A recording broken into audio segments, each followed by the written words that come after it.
ఆడబిడ్డ మీద.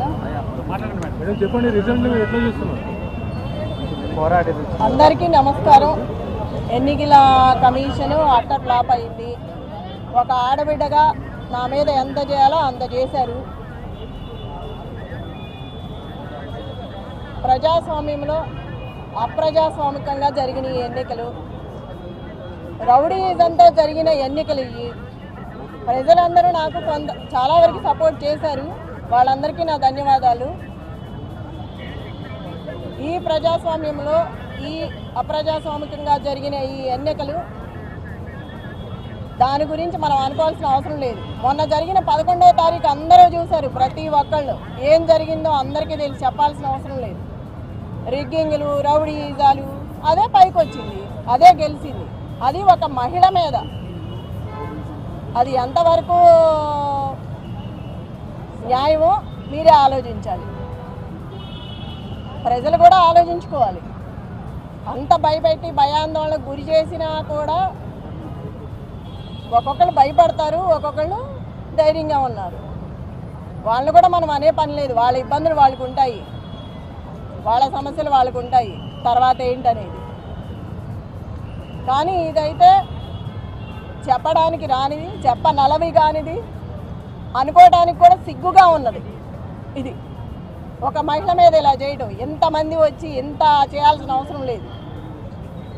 ఇంతకుముందు లాస్ట్ ఎలక్షన్ ఎలా జరిగింది, ఈ బై ఎలక్షన్ ఎలా జరిగింది, అన్ని చోట్ల జరిగిన బై ఎలక్షన్స్ ఎలా జరిగినాయి, ఒక రౌడీ రాజ్యంతో జరిగింది. ఇది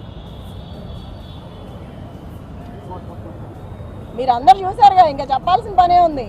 ఈ రౌడీయిజాన్ని చూస్తున్నారు కదా, 3 months నుంచి 4 months నుంచి చూస్తూనే ఉన్నారు. మాట్లాడితే అమ్మాయి మాట్లాడింది అంటారు, నవ్వితే నవ్వింది అంటారు, గట్టిగా మాట్లాడితే ఇవాళ ఎందుకు గట్టిగా మాట్లాడింది అంటారు. మనం రౌడీయిజం మాత్రం రోజు చేయొచ్చు. ఒక కార్యకర్తకి అండగా ఉండాలి కదా. మరి అందరు కార్యకర్తలకి భయపెట్టిన వాళ్ళ దగ్గరికి వెళ్ళి ధైర్యం చెప్పి అండగా నిలబడి కార్యకర్తల కోసం మాట్లాడిన దాన్ని కూడా తప్పుగా తీసుకున్నారు. దాన్ని కూడా భూతద్దంలో చూపించారు. ఒక మహిళని ఇలా చేయడం ఫస్ట్ టైం మీరు చూస్తున్నారుగా. ఒక మహిళ మీద ఇలా చేయటం, దీన్ని గెలుపండ్రు.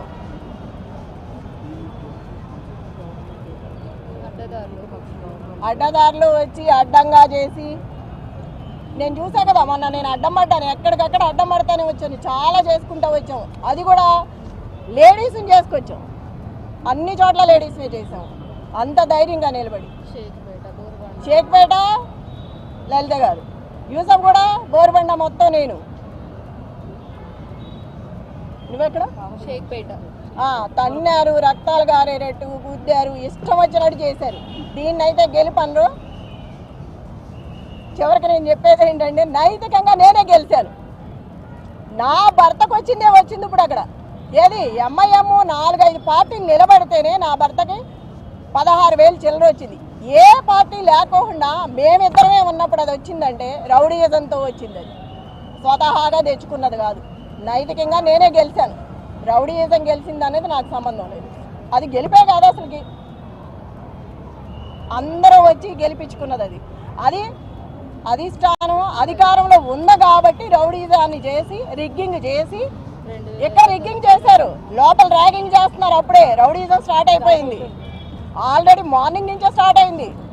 మేము చీరలు కట్టుకుంటే చీరల మీద కామెంట్స్, ఎదవలు ఇచ్చిన చీరలు కట్టుకొని వచ్చామని అంటున్నారు. మరి ఎక్కడ స్టార్ట్ అయింది? అప్పుడే ర్యాగింగ్ స్టార్ట్ అయింది. ఆడలేదు, మగ లేదు. మహిళలకు ఇట్లాగే చేసేది.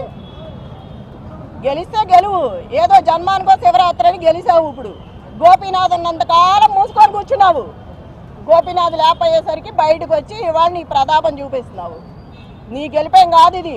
అందరూ కలిసి చేసిన గెలుపు నీకు. అది నీ స్వతహాగా గెలిచింది కాదు. చెప్తున్నాగా, నైతికంగా నేను ఎప్పుడో గెలిచిపోయాను. రౌడీయిజంగా గెలిచావు. ఇంకా చెప్పండి, ఇంకేమైనా కావాలా?